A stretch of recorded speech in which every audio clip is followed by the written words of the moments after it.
Esperemos me grabe bien porque el lunes me presentó problemas. Ahí parece que todo está bien. Bueno, listo. La primera duda va más hacia la parte de modelamiento. Sucede que pues aquí se nos dan una especie de órdenes y al final se nos dice que estime la tensión umbral y la resistencia dinámica del diodo, pero pues muchas personas no captan qué significan estos conceptos.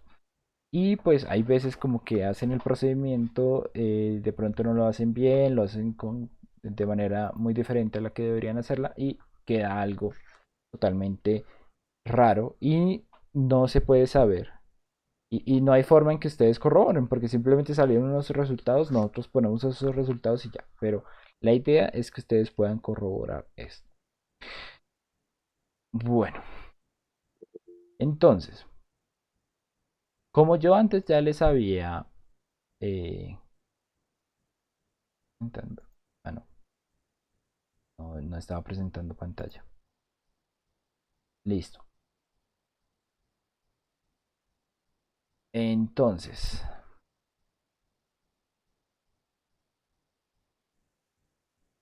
y ya estoy grabando, tranquilo. Ahí está, ahí está. Bueno, entonces, vamos a copiar esto aquí. Ay, ¿qué pasó?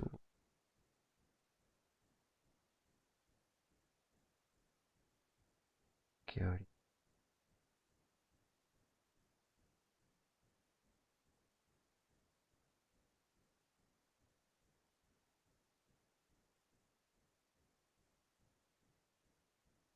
Para esta parte de modelamiento, pues nosotros ya habíamos visto la clase pasada que pues nosotros partíamos de ciertos modelos que eran más sencillos que otros, eh, como el modelo ideal, como el modelo de fuente 07.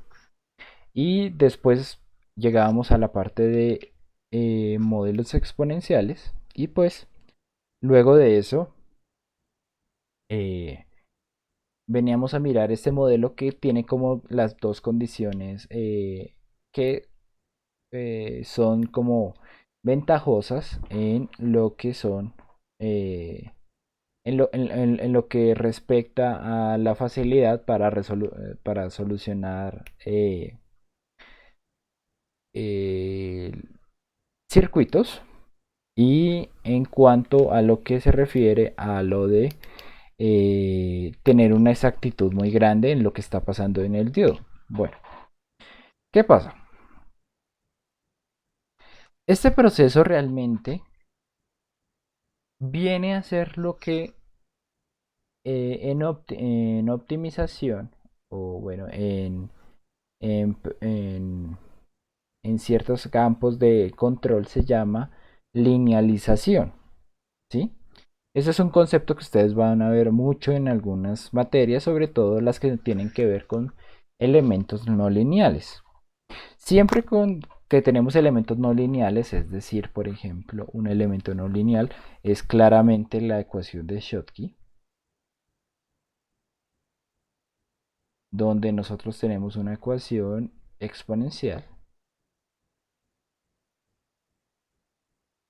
Cuando tenemos este tipo de cosas, pues algo que se buscó bastante para circuitos muy grandes o para algunos ejemplos, algunos ejercicios que son mucho más complejos, es el de buscar una, a partir de un punto de trabajo, realizar una linealización que permita reflejar de manera pues muy aproximada lo que es la curva, eh, pero pues obviamente sin tener que utilizar realmente los circuitos, bueno, los elementos no lineales. ¿Cómo así? Bueno, básicamente es mucho más fácil solucionar un sistema de ecuaciones en circuitos que tiene una fuente. y una resistencia. En este caso sería el voltaje umbral y la resistencia dinámica, que pues lo que tiene que ver con esto, ¿sí? Mucho más fácil. Y si lo y si vamos a trabajar en un punto de trabajo, fíjense ustedes acá, un punto que podemos llamar Q, pues hombre, que utilicemos la línea, la ecuación, esta ecuación, la azul, o que utilicemos la ecuación que denota la línea roja, perdón, pues nos va a dar prácticamente lo mismo en una zona muy cercana al punto de trabajo, ¿no? Estas dos, cuando están ahí pegadas, son prácticamente la misma. Entonces, yo podría decir que cuando estoy trabajando en un punto fijo de trabajo y por alguna u otra razón tengo variaciones en mi fuente, eh, variaciones leves o variaciones, por ejemplo, de temperatura, como ya han visto ustedes, igualmente no me voy a alejar mucho del comportamiento de la curva azul y utilizo la curva roja, ¿sí? Vamos a estar muy cercanos en un área cerca al punto de trabajo. Entonces, lo primero que hay que saber es cuál es este punto de trabajo. Ya luego, a partir de eso podremos sacar una linealización o podremos, pues, como ven acá, crear una línea tangente a la curva característica del diodo. Pero bueno, la primera parte, ¿de dónde sale? El punto de trabajo. Bueno, nosotros tenemos una dinámica propia del diodo, ¿cierto? Esta dinámica no la podemos cambiar. Sin embargo, para resolver un circuito no lineal, nosotros necesitamos de dos dinámicas. Una, la dinámica propia del elemento y otra, la dinámica del circuito al que está conectado. Entonces, por ejemplo,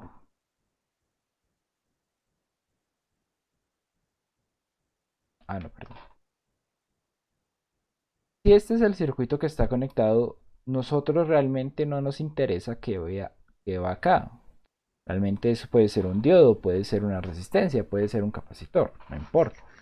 Realmente nosotros lo que nos va a interesar es el voltaje de la fuente y la resistencia para determinar cuál sería la dinámica que tiene que seguir este elemento. Entonces, ¿por qué lo digo? Porque si ustedes se dan cuenta y hacen ecuaciones, digamos que aquella, nombremos esto como voltaje T, sin asumir que hay un diodo, simplemente como voltaje D. Y nombramos la ecuación de esta malla como ID. Vamos a tener que el voltaje de la fuente va a ser igual al voltaje que recae en la resistencia, es decir, la corriente que pasa por la resistencia o la corriente D, como ya la nombramos, multiplicado por el valor de la resistencia, es decir, el voltaje en este punto, sumado con lo que haya acá, el voltaje que recae en el elemento que hay acá. Y si nosotros realizamos un despeje rápido, pues simplemente vamos a encontrar que eh, sea cual sea el elemento que hay acá, se debe obedecer esta ecuación, ¿sí? Para relacionar el voltaje con corriente. Sea cual sea el elemento, no estamos utilizando las ecuaciones del diodo. Esta ecuación se va a determinar, bueno, gráficamente la vamos a ver como una línea denominada línea de carga. ¿Por qué de carga? Porque es la línea que la carga, es la línea o la ecuación que la carga tiene que cumplir independientemente de lo que sea, dependiendo de la dinámica del circuito que lo rodea, al que está conectado. Entonces, esta línea de carga, ¿por qué es así? ¿Por qué nos dicen acá que fijemos el valor máximo de corriente y el valor máximo en el diodo? ¿Por qué nos dice eso? Bueno, pues realmente es algo más matemático que nada. Consideren ustedes una cosa. ¿Qué pasaría si nosotros tenemos una corriente ID igual a cero en esta ecuación? Pues para que esto se dé, el voltaje del diodo tiene que ser igual al voltaje de la fuente. Y esto acá lo vemos representado en lo que se muestra en este punto, ¿sí? Donde BD es igual al voltaje BF y la corriente es igual a cero, ¿no? Ahora, si en cambio el voltaje es igual a cero, pues la corriente en ese caso sería BF sobre R, que es justamente lo que tenemos aquí,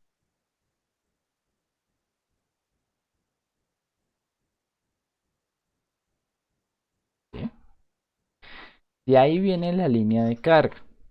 Como les dije, ya es una dinámica, o sea, la idea es cruzar las dos dinámicas, la dinámica del diodo en la curva característica con la dinámica de el circuito que lo rodea, la línea de carga. Y a partir de eso vamos a encontrar una solución, un punto de trabajo. ¿Por qué digo una solución? Consideren que esta ecuación y esta ecuación se pueden solucionar puesto que poseen,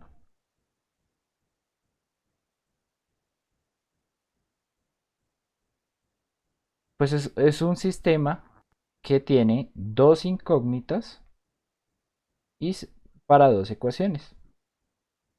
Entonces, la solución de esto nos dará un valor de corriente y de voltaje, que serían las que se encuentran acá en el punto Q. Unas soluciones de voltaje del diodo en el punto Q y corriente en el diodo en el punto Q. ¿Mm?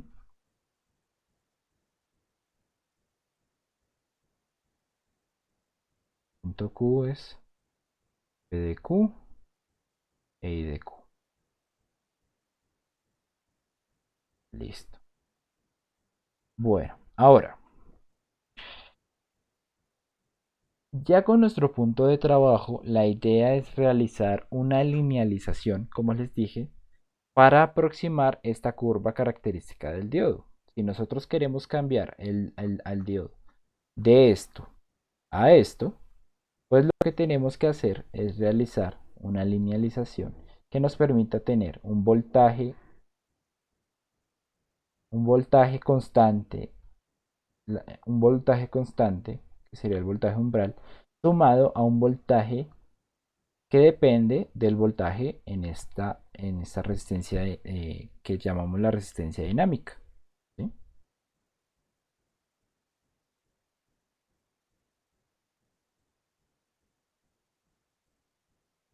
Y obviamente una corriente que pues va a estar determinado por esto, ¿sí? La idea es realizar, bueno, poner este modelo de tal manera que represente lo que se ve en la línea roja, ¿sí?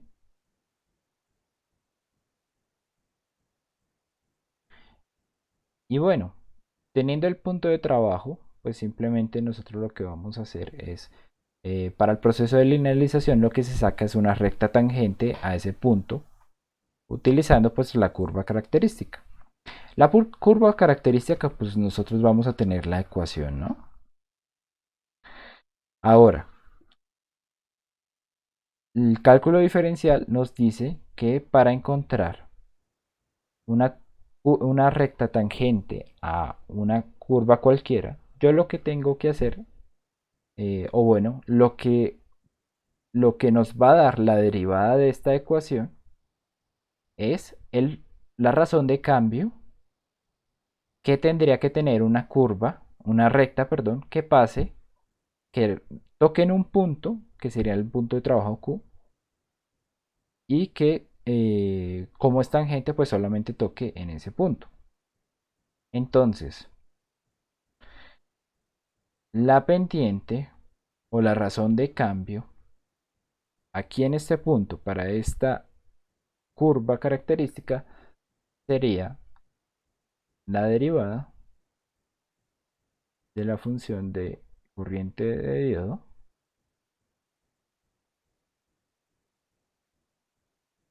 evaluada pues en el punto de voltaje de en el punto de trabajo. ¿Sí? Ahora, si esta es la razón de cambio de esta recta, es decir, la subpendiente, faltaría para la ecuación de esta curva roja,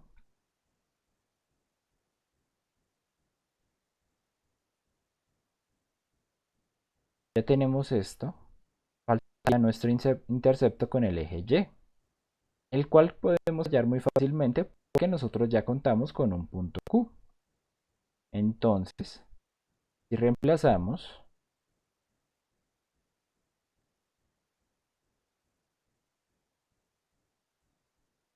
vamos a poder despejar el valor del intercepto con el eje,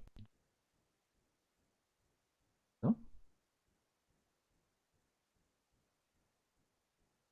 Listo. La idea era hallar la ecuación de esta recta. Ahora, ¿qué tiene que ver esta ecuación con nuestro modelito que tenemos acá? Ah, bueno, si nosotros vamos a ver esta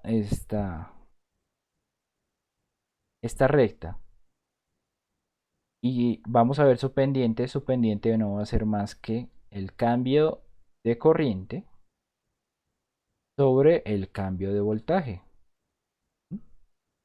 Es decir, lo que vamos a tener es la conductancia. Si reemplazamos esto acá, corriente sobre voltaje. O lo que vamos a tener es el inverso de una resistencia, el inverso de la resistividad. Es decir, esta M, esta pendiente, va a ser igual a el inverso de la resistencia dinámica. Ahora, si nosotros vemos acá, el voltaje VT es el punto en el que esta recta corta con el eje X. ¿Cómo se hallaría? Pues sencillamente vamos a ver el punto en el que ID se vuelve cero y por tanto esto nos quedaría que BD, el punto de corte con el eje X, o bueno, BT es igual a menos B sobre M. ¿Mm? Bueno, y ya ahí hallaríamos estos dos factores. Pero lo importante y a lo que viene esta explicación es para que ustedes sepan de dónde vienen y qué significan. ¿Vale? ¿Preguntas que tengan hasta acá, muchachos?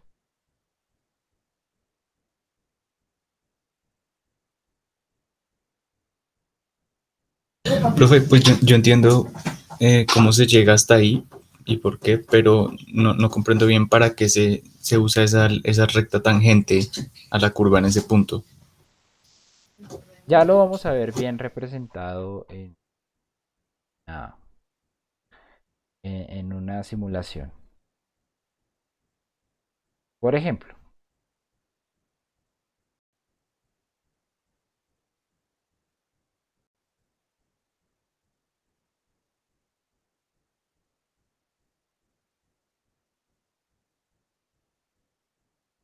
Nosotros tenemos nuestro circuito así, bien como tal. Cuando lo corremos, vamos a ver que tenemos esta dinámica de voltaje en el diodo y corriente en el diodo. Ahora, esto es muy fácil cuando nosotros tenemos un simulador, pero pues si no lo tenemos, nosotros cómo hacemos para interpretar eh, el voltaje que está recayendo en el diodo. Tenemos que cambiarlo por modelos, ¿no? Ahora, ¿qué nos va a permitir este modelo de acá? Nos va a permitir que nosotros en nuestra solución de circuitos podamos cambiar el diodo por un modelo que incluya,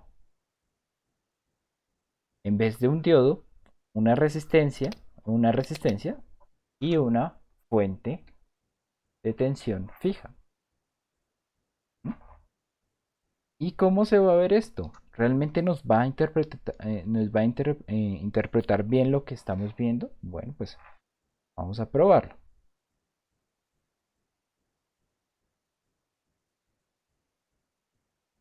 A ver acá, tira el voltaje. Ah, bueno, tenemos que ponerlo para que en el eje X salga el voltaje de out.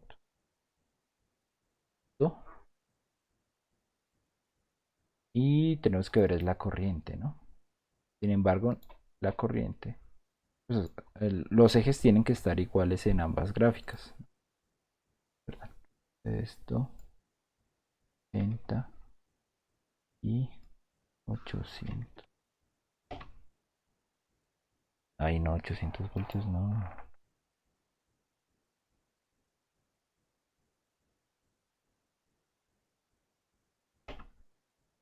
Eso.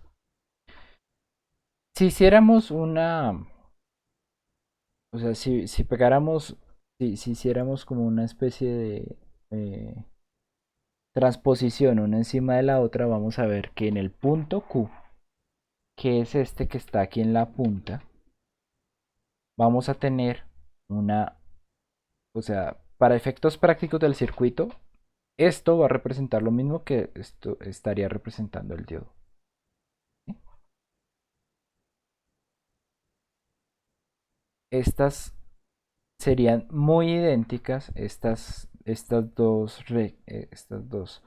curva y esta recta sería muy idéntica cerca al punto de trabajo. Y pues, como les digo, para solucionar circuitos es mucho más fácil tener esto que un diodo cuya dinámica es no lineal. ¿Mm? Si lo vemos así, por ejemplo, vamos a evaluarlo en el punto.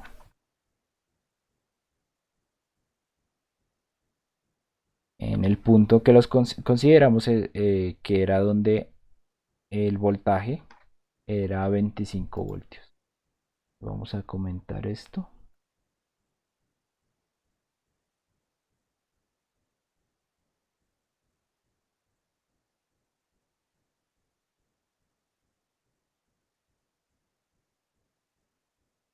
Y vamos a ver.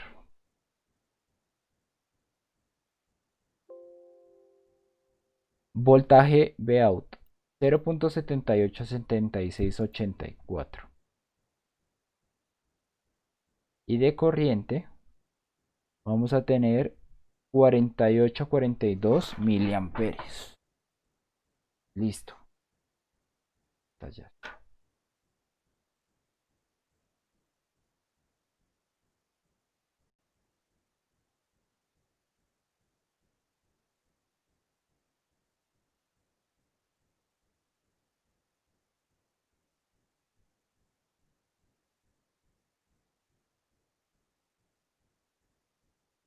Ahora, a ver, ¿cuánto sale esto?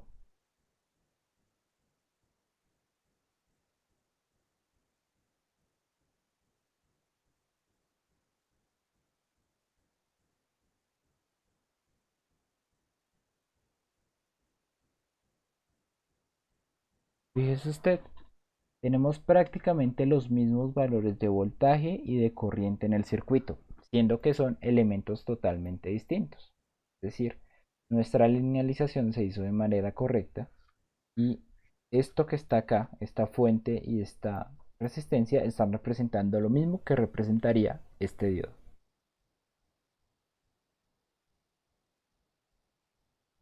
¿Sí? Más o menos. ¿Entiende la idea?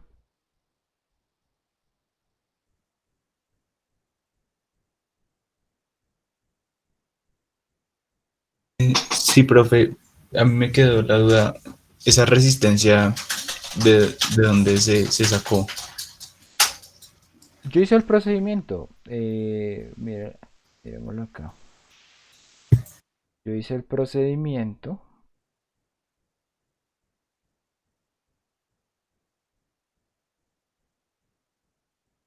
Pues no voy a detallar los cálculos, pero pues. Entonces, qué, ¿qué hice yo?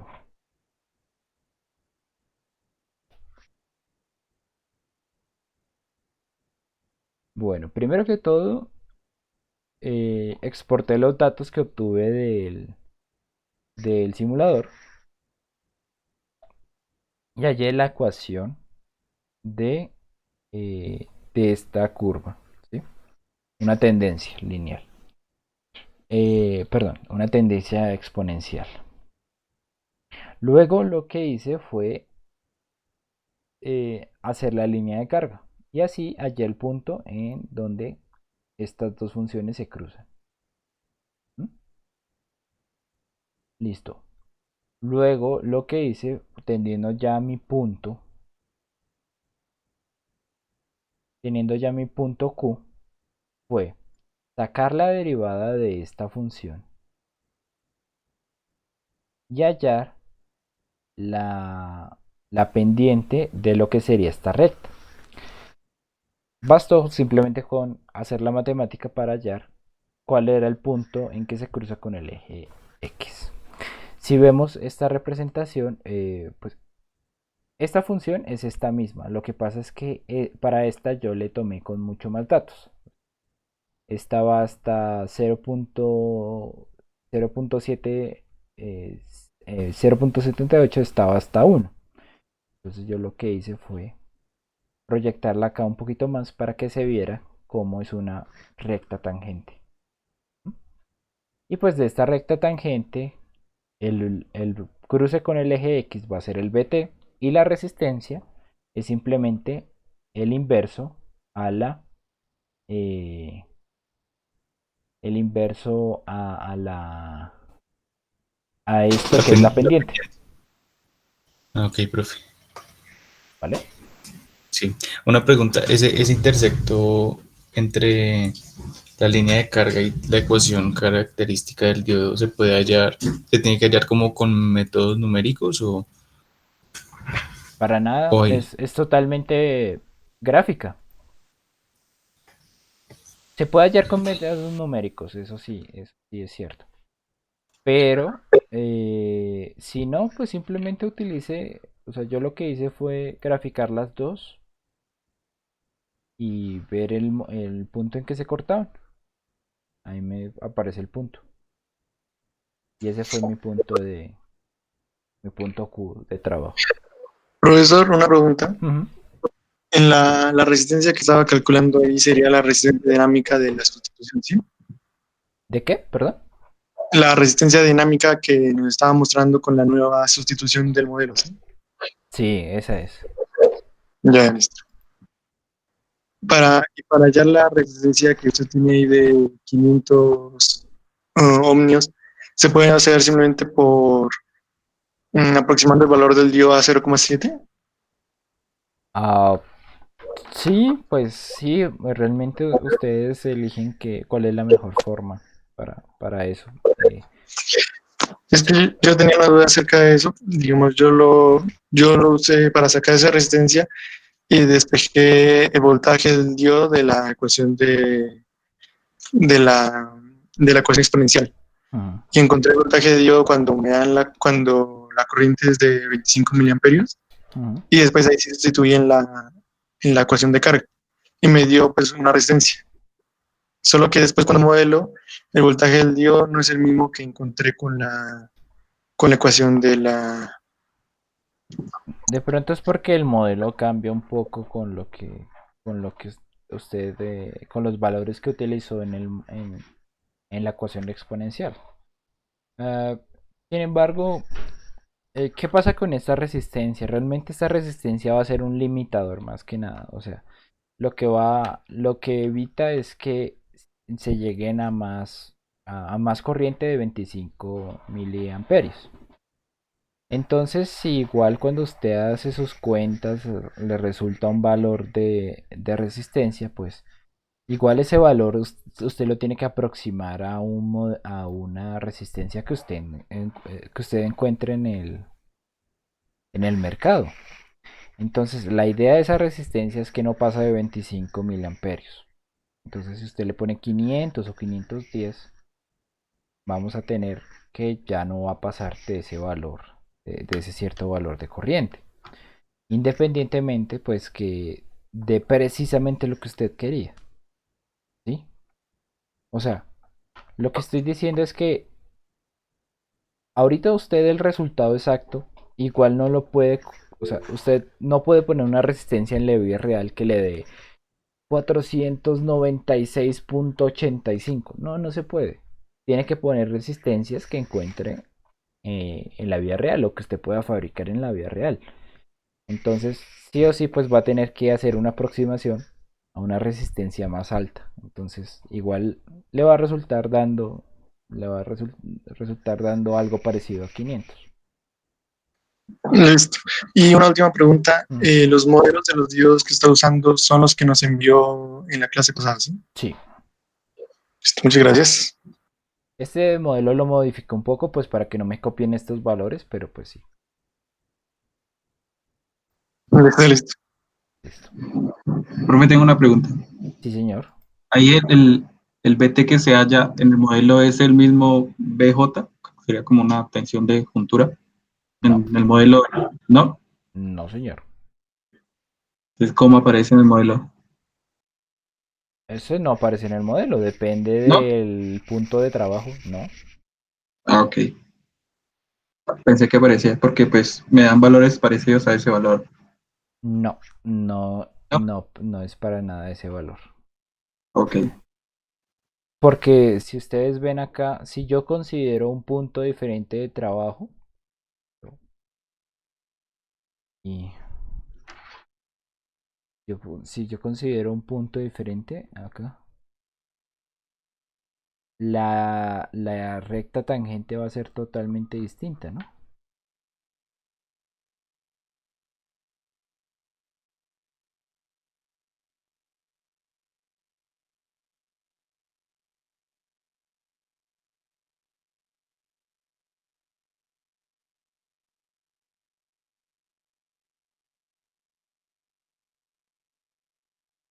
Fíjese usted que me va a dar un BT totalmente diferente y una pendiente totalmente diferente. Entonces, estos valores dependen tal cual del punto que usted escoja de el punto de trabajo. Entonces, sí, no lo va a encontrar en ningún datasheet.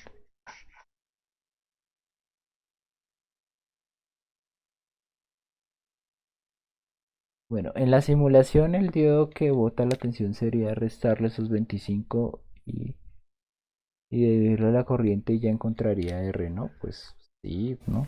Pues creo que es lo básico. Yo ya respondí esa pregunta y ya les dije que sí se podía utilizar el modelo de 0,7. Como le digo al otro compañero, realmente, eh, aunque sean lo más precisos posible, igualmente van a tener que aproximar a a la resistencia comercial más cercana. Entonces van a perder esa aproximación. Bueno, listo. Bueno, vamos a... Un momento. No, eso no tiene nada que ver. Bueno, vamos a responder la otra duda grande que se generó. Y es acerca de un tema totalmente distinto a este, que es el tiempo de recuperación inverso. Entonces,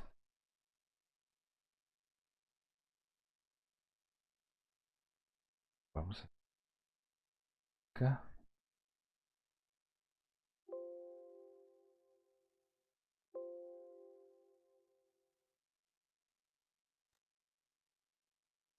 En esta pregunta nos eh, pues dudaban acerca de la frecuencia a la que yo tengo que simular este circuito.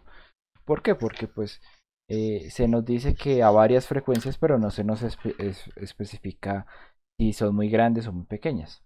Bueno, eh, realmente la idea es que se verifique a frecuencias como de una banda media, ¿sí? Es decir, a frecuencias por encima de 10 Hz. eh, Porque ya cuando hay una muy baja frecuencias, pues el sistema posiblemente pues tenga algunos... Bueno, no responda de la manera más correcta si ustedes le ponen unas frecuencias muy pequeñas. ¿Sí? Pero bueno, ¿cómo sería para frecuencias altas? Vamos a probarlo acá.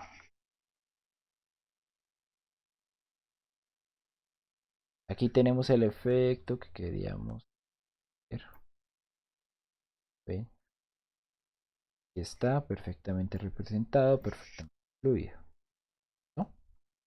Ahora, esto es a 1 kHz. Vamos a empezar a subirle la frecuencia, es decir, a bajarle el periodo y el tiempo de encendido.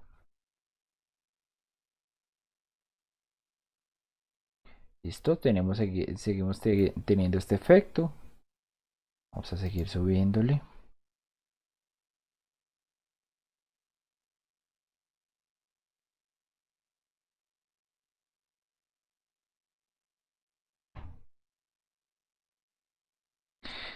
Fíjense una cosa, entre más reduzcamos el periodo, más comparable va a ser el tiempo de recuperación con lo que es nuestro, nuestro flanco de bajada. Fijémonos acá. Esta es la señal cuadrada. Fíjense que en el flanco de bajada es que nosotros tenemos espacio como, digo entre comillas espacio como para medir este efecto. ¿Sí? Aquí lo alcanzamos a medir bien, pero va a llegar un momento en el que esta este semiciclo negativo de esta señal va a acercarse más y más y más y más y más y más y va a interrumpir este proceso que se está haciendo acá, que es el del tiempo de recuperación. Vamos a verlo. Entonces, ¿qué pasa si hago 10 veces más pequeño esta distancia entre este punto y este punto? Pues va a sucederme.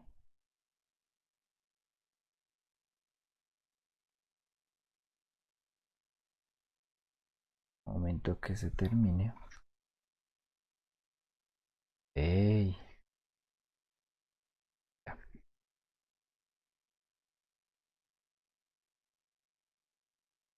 Fíjense cómo queda la señal. Aquí no se alcanza a ver bien el tiempo de recuperación. ¿Qué es esto? ¿Por qué aparece esta línea?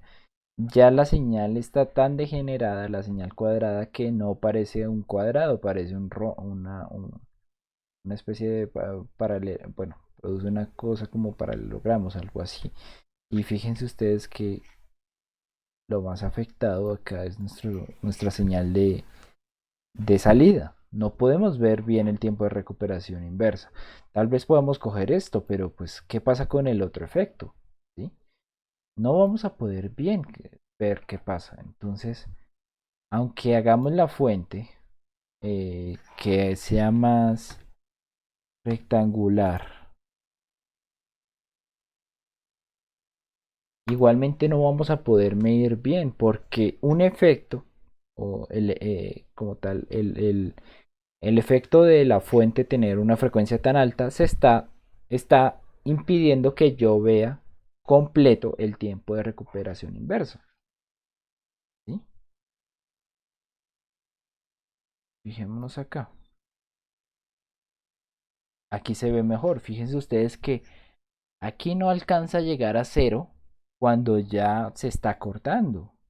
¿Sí? Cuando ya se está cortando este efecto. Y si lo hacemos más rápido, aún más rápido, vamos a ver que en este caso,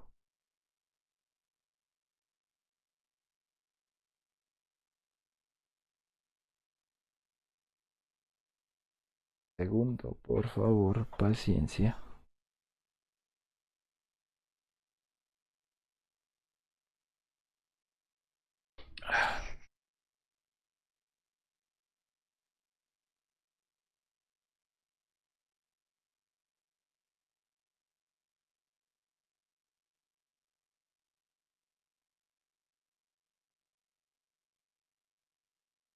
Fíjense una cosa, la señal de la resistencia es exactamente la misma que la de la fuente. ¿Y esto por qué pasa? Porque la frecuencia es tan alta que el diodo nunca alcanza a reubicar sus portadores minoritarios y es prácticamente como si no hubiera un diodo. Prácticamente, o sea, toda la señal está pasando. No se hace una rectificación, ¿sí? Pues porque el diodo no alcanza a hacer nada. Y fíjense, o sea, esto prácticamente es tiempo de almacenamiento, pero no hay un tiempo de caída. La frecuencia es tan alta que no alcanza a haber un tiempo de caída para que el diodo alcance a recuperarse y alcance a empezar a rectificar. Entonces, ¿cuál sería el criterio para esto? Hay una frecuencia máxima a la que yo puedo, la que yo puedo tener, claro, porque pues, o sea, después de esa frecuencia ya no voy a poder medir bien el tiempo de recuperación. Entonces, para esta serie de medidas, vamos a tener que nuestro tiempo de recuperación inversa, que este resultado aparece en el datasheet de manera muy aproximada.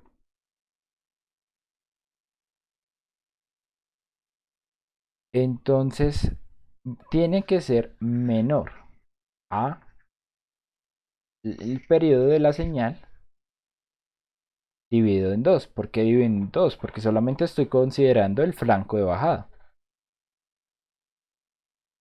Que en términos de frecuencia sería esto. Es decir, la frecuencia que yo le puedo poner máximo tiene que ser esta. Si hay una frecuencia más alta que la que está acá, o bueno, podemos ponerlo de esta manera. La frecuencia máxima es igual a 1 sobre 2RR. Porque si me paso a partir de esto, pues ya mis mediciones no van a ser confiables. ¿Listo? ¿Tienen preguntas acerca de esto?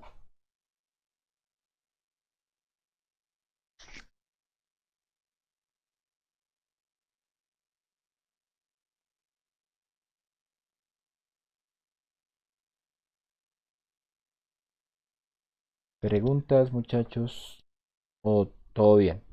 ¿Se entendió el concepto? Creo que esto es muy sencillo.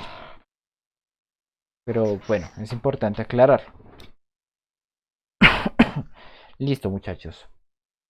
Ahora sí, recibo sus dudas adicionales que tengan con el taller. Muchos me han escrito, yo les dije, bueno, pues si realmente no entiende lo que yo eh, les, les escribo acá o les escribo en los foros, pues espérense un poco a la clase y en la clase sí les soluciono hasta que les quede claro, bien claro, pues mucho más fácil explicar hablando que escribiendo, ¿no? Profe, Ujú. si yo tengo una pregunta en la parte de, pues, de recuperación inversa, pues es más que todo como curiosidad de pronto. En la gráfica que me sale a mí, pues sale claramente la parte de recuperación inversa, pero también sale un pico cuando el diodo sube de corriente. Entonces, ¿ese pico qué significa o qué? Realmente ese pico viene a ser un problema de solución del simulador. Fíjense ustedes que aquí también va a aparecer. Creo que... Ah, no, no aparece. Bueno, es un problema de aproximación que se hace. Pues, o sea, lo que pasa es que el simulador, él no saca una función fluida, sino él resuelve en diferentes pasos, en diferentes puntos. Entonces, en ciertas combinaciones de frecuencia con las fuentes de pulso, sucede que cuando va a resolver, como en el flanco de subida, pues se va a... eh, la solución de pronto está condicionada a ese incremento muy rápido y lo que va a pasar es que el, la solución va a dar con ese pico, es decir, que eh, realmente es un problema o sea, eso es lo que... La forma de solucionar estos circuitos se hace a partir de una especie de integración. Entonces, lo que pasa es que en algunas ocasiones la integral crece bastante y lo que pasa es que por eso van a dar esos picos. Porque al integrar, como el área, pues digo el área, pero realmente pues es una solución. Al integrar pueden encontrarse valores muy altos, pero realmente es un problema del simulador, no es de otra cosa. Entonces, realmente ese no es un efecto del circuito, es un efecto meramente del simulador. Y si lo vemos funcionando en el laboratorio, no se va a encontrar ese efecto. Listo, gracias. Vale.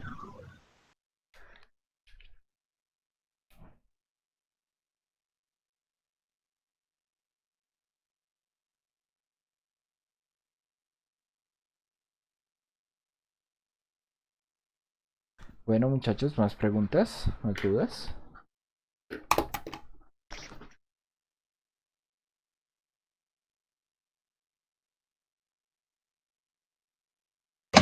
Sí, otra preguntita.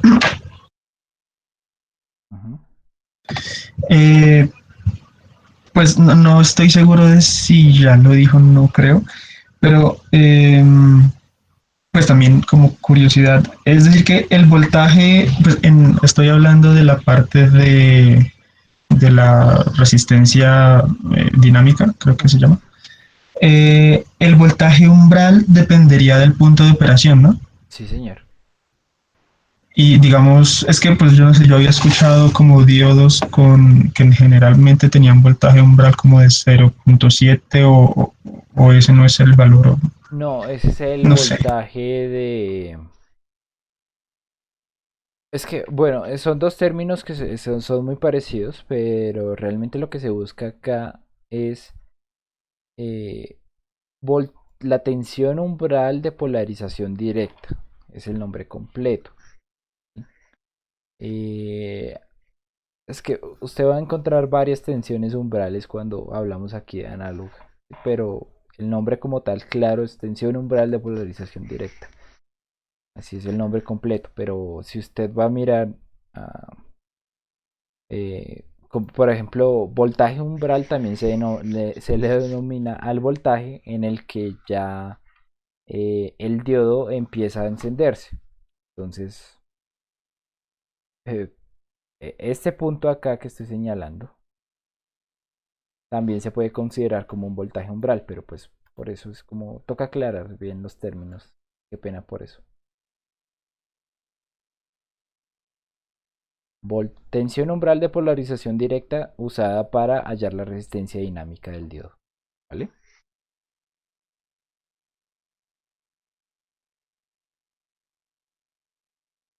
Profe, esa tensión se refiere es al B sub T Al B sub T que yo o, estoy poniendo acá. Sí, La señor. Lorena Borda. o sea, el que cruza con el eje X. Sí, señor.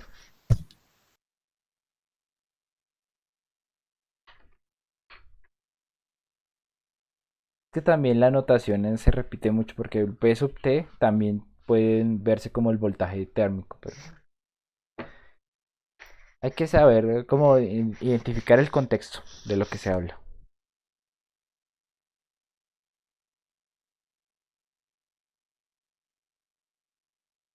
Bueno, más dudas, muchachos. Sí, profe. En la primera parte de creo que caracterización del diodo, ahí decía que diga como que si se pueden explicar los cambios en los parámetros. Eh, de la teoría, pues sabemos que hay unas relaciones, ¿no? Que por cada tanta temperatura sube o baja la corriente o así. Sí. Digamos, ¿se puede decir como esa explicación o toca demostrar esa, pues esa relación? ¿En qué parte? Acá. El cambio coincide. ¿En cuál de estos párrafos? Ah, Por ahí dice concuerdan los como, parámetros encontrados con lo del modelo usados en el simulador. Claro, pues esas explicaciones no están de más, porque pues obviamente si yo lo pruebo a unas temperaturas diferentes, pues voy a encontrar cambio en la corriente de saturación. Entonces, pues concuerdan los parámetros encontrados con el modelo usado en el simulador. No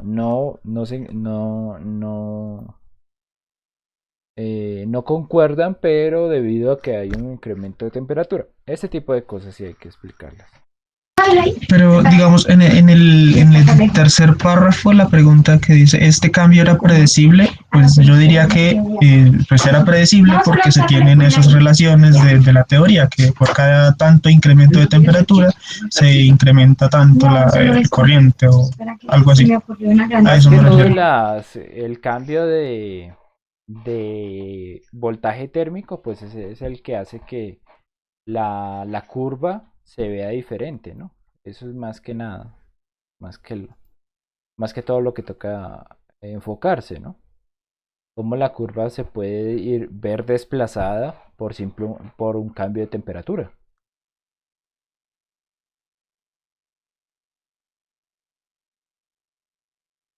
¿Sí?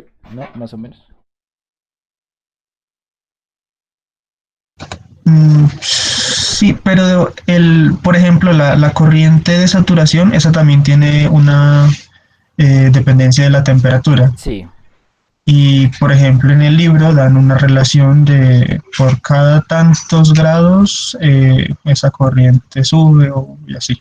sí. Mi pregunta es que si tengo que demostrar eso o puedo decir, pues de la teoría se sabe esto. No, pues de la teoría se sabe eso. La idea es que ustedes contesten las preguntas a partir de lo que están viendo y de lo que se ve en la teoría.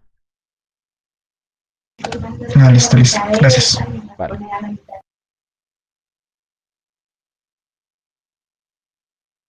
Bueno, creo que tengo una pregunta aquí de un correo. Voy a contestar acá, pues para no tener que contestarla luego. Se supone que cuando uno cambia la temperatura, el BT en la ecuación exponencial cambia, ¿no? Sí, obviamente cambia, porque BT es igual a K sobre Q multiplicado por T. Entonces, en la pregunta anterior yo había calculado esos valores, pero suponiendo que el BT siempre era 25 milivoltios. Pues no, está mal. Y pues sí. Pucha, utilicen puntos, Dios mío. Pues estaría mal, ya que tendría que calcular el BT, digamos, cuando lo haga con 25 grados y con 5. Sí, tiene que recalcular el BT. Haciéndolo así, el ETA cuando está en temperatura normal me da 2.312. Ok. Ok, la cosa es si estos cambios son muy importantes o no. Realmente 2.3 a 2.2, básicamente esto se tiene que, o sea, luego la N que me saco me da 2.24. La diferencia entre estos tres valores no es mucha. Igual, siempre se tiene que considerar que el eta es igual a 2. Que estos sean diferentes se induce al error de la aproximación que se hace en el Excel. Porque si uno puede lograr aproximaciones muy buenas, pero hay veces que no es, o sea, las curvas no se aproximan de la mejor manera. Y por eso es que nos dan valores muy como diferentes de eta. Pero créanme que es por esto, no es porque el eta cambie cuando se cambie la temperatura. ¿Listo? Bueno. ¿Alguna otra pregunta, muchachos?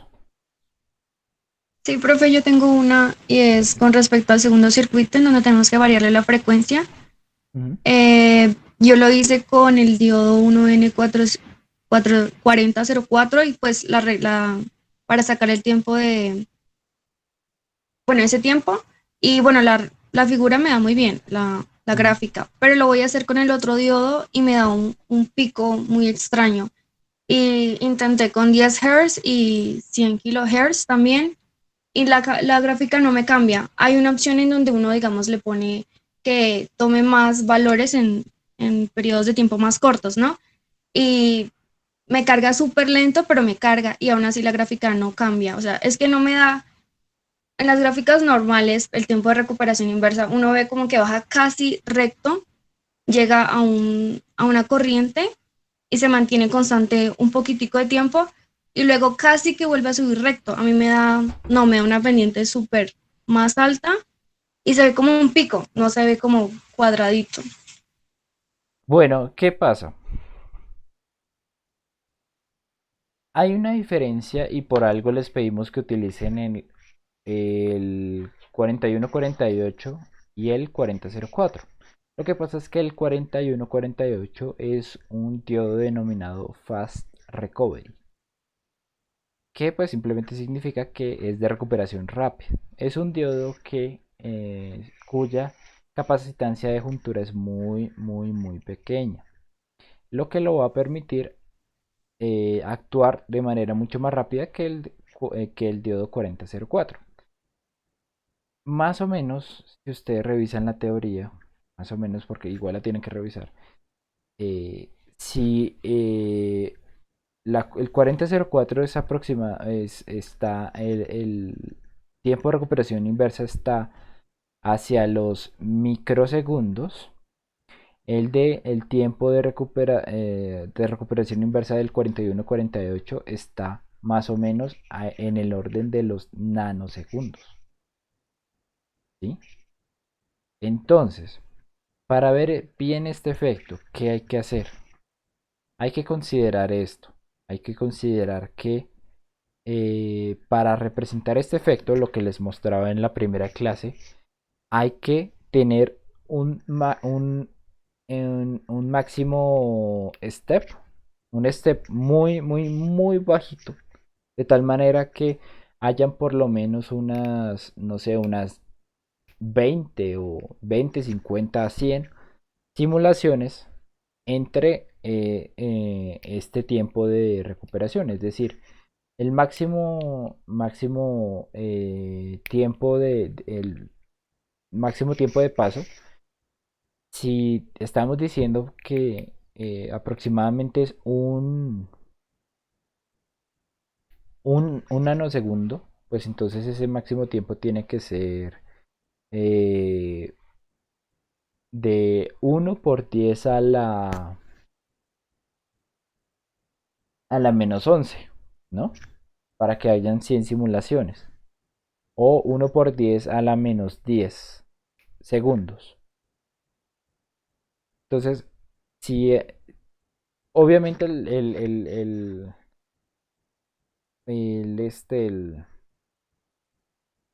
simulador se va a demorar una eternidad y va a tener que resolver muchos puntos, pero hay que hacer eso para poder ver ese efecto en ese diodo. Porque si no, obviamente lo que tú dices, no se va a mostrar absolutamente nada. Porque simplemente no va, no, o sea, por ahí dos de ese efecto se van a ver solamente dos muestras nomás. 2 o 3 muestras. Y obviamente se va a ver como un pico y no como lo que se debería ver correctamente. ¿Sí? Más o menos. Todavía no.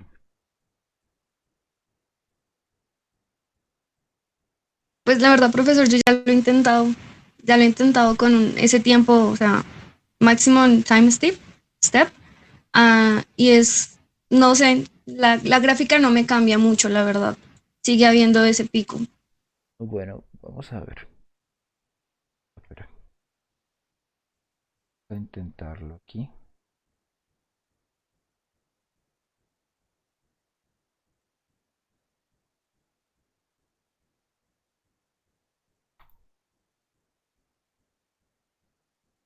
Cuarenta y uno 48, vamos a ponerlo a frecuencia.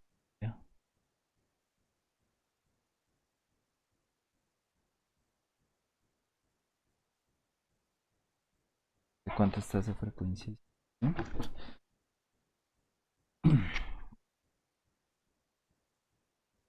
100 nanosegundos. Es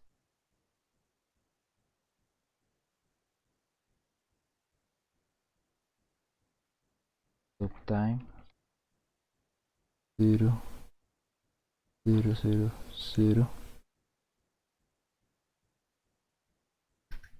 2 y 0.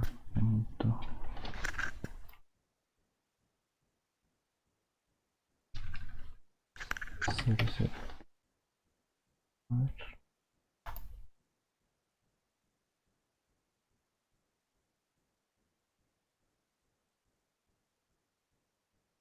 Ok.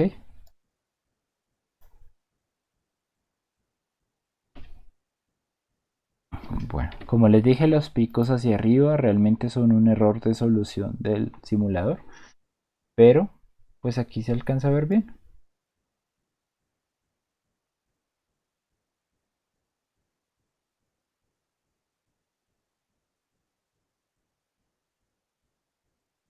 Y estoy simulando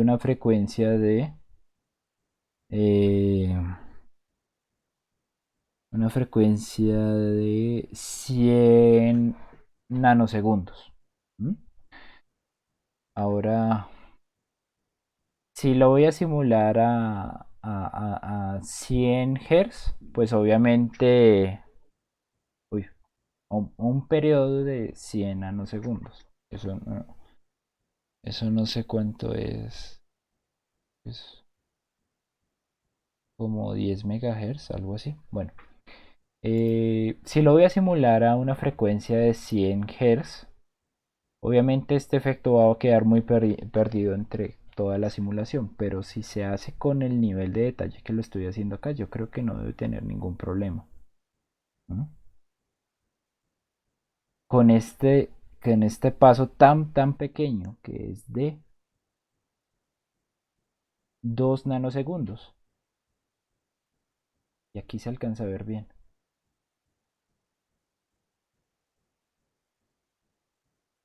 Toca es intentarlo. Si no se pueden ver con frecuencias muy pequeñas, pues se dice que estos válidos no son, no, esos datos no son válidos. Y pues simplemente se utilizan con frecuencias un poco más altas. se podría poner el rango justo cuando está el pico y con eso se pueden decir probablemente se va a demorar tanto. Exacto, también es otra opción.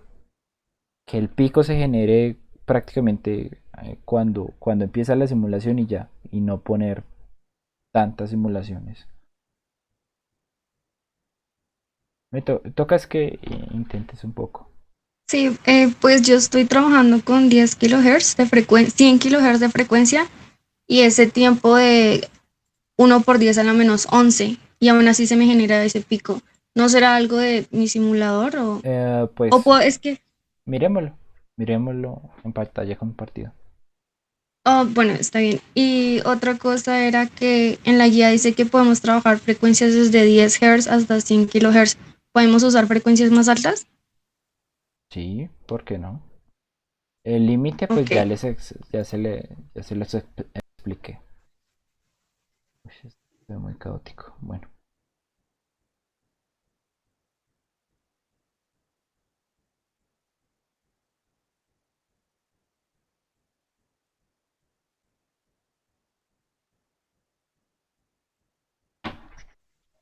Entonces le muestro en pantalla.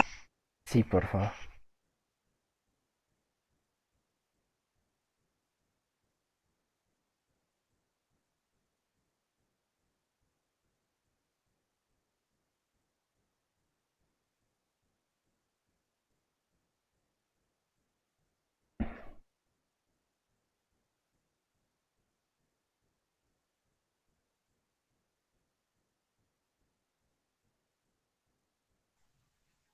Entonces, pues ahí se alcanza a ver este diodo y todo este tiempo y eso es apenas,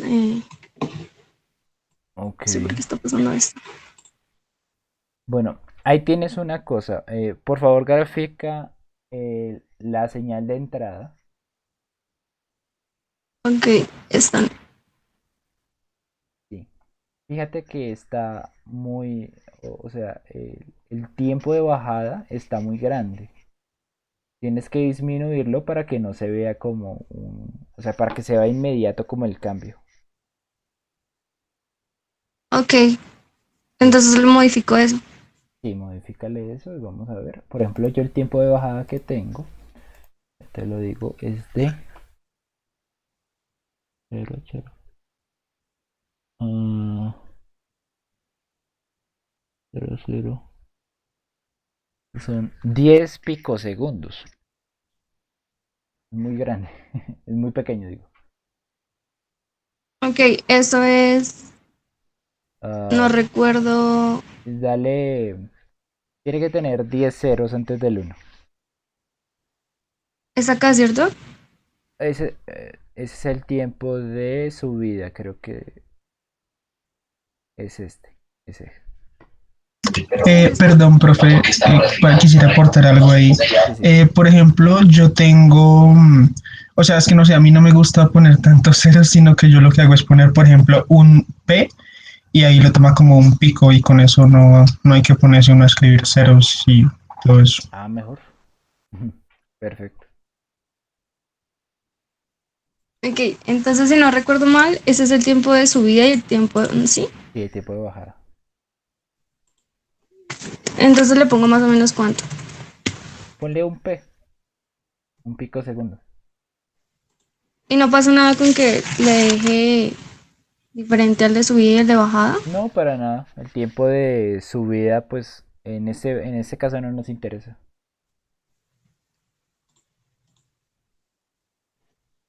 Y aunque claro, también se puede mirar igual. Oh, ok, creo que está como cambiada la cosa. Ponle también un P, eh, porque mira que igual al tiempo de subida creo que está intercambiado los dos estados. Entonces 10. Creo que le falta un cero ahí. Un cero ahí. Dale clic derecho en la fuente para saber bien a qué le estamos modificando.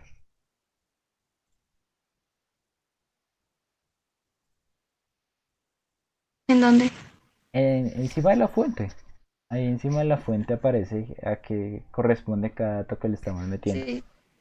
Ah, mira, por ejemplo, claro, nos falta meterle un cero en el delay, de tiempo de delay.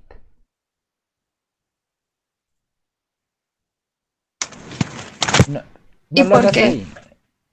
Pues el tiempo, no queremos que haya tiempo de delay. Ok. Entonces tiempo de subida a un pico. No, pero espera. Tienes que modificar los otros datos porque todo se te corrió. Entonces, el tiempo de subida, un pico segundo. El tiempo de bajada, otro pico segundo.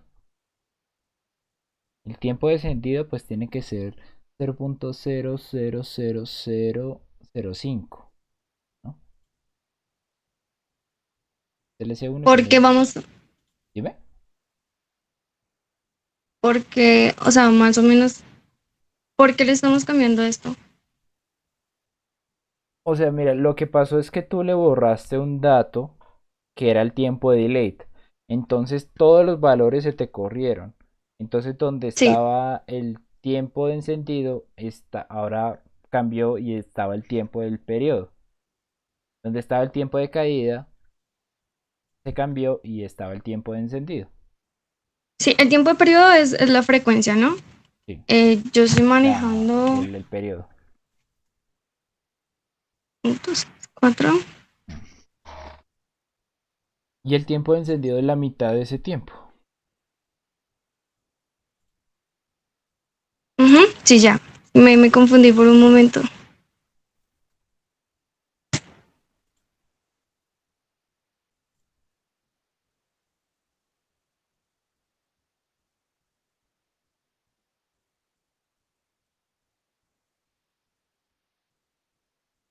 Ahora sí, Sí, ya se ve totalmente diferente. claro. Sí. Bueno, está súper lento, pero ahí corre. Ujú. Listo. Vale. Bueno. Bueno, muchas gracias por esta duda. Seguramente le servirá a más de uno. Y muchas gracias, Diego, Alejandro, por el aporte. A mí no me gusta poner subíndices porque no sé. Bueno, eh, porque algunas veces me ha salido que hay diferencia entre M mayúscula, M minúscula y no sé. Bueno, eso sí, cosa mía. Listo, muchachos. ¿Alguna otra pregunta?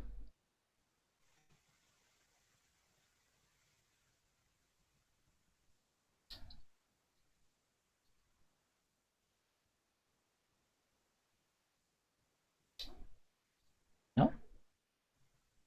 Bueno, esa es la diferencia, sí. Es que yo una vez utilicé M mayúscula y obviamente me la determinaba como una M minúscula porque LT Spice no diferencia entre mayúsculas y minúsculas. Esa es la diferencia. Muchas gracias por el aporte.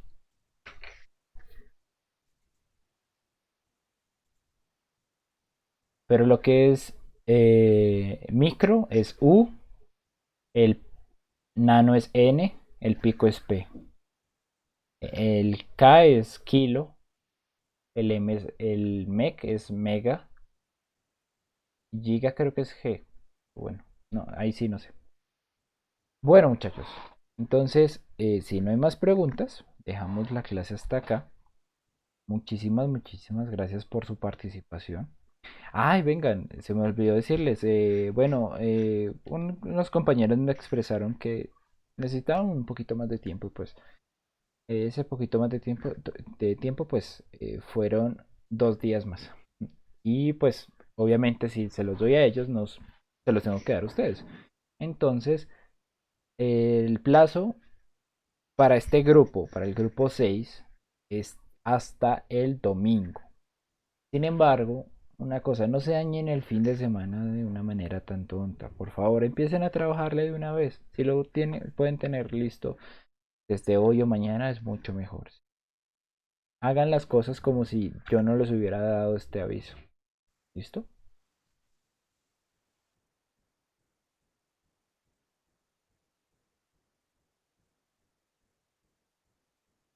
Bueno, listo muchachos. Entonces, si no es más, como les digo, muchas gracias por su participación y nos vemos en la próxima clase ya para empezar el taller 2, el cual ya está disponible en el site del curso. ¿Listo? Vale. No, muchísimas gracias a ustedes. Cuídense pues. Buena semana.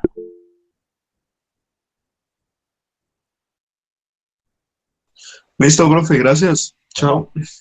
Hasta luego.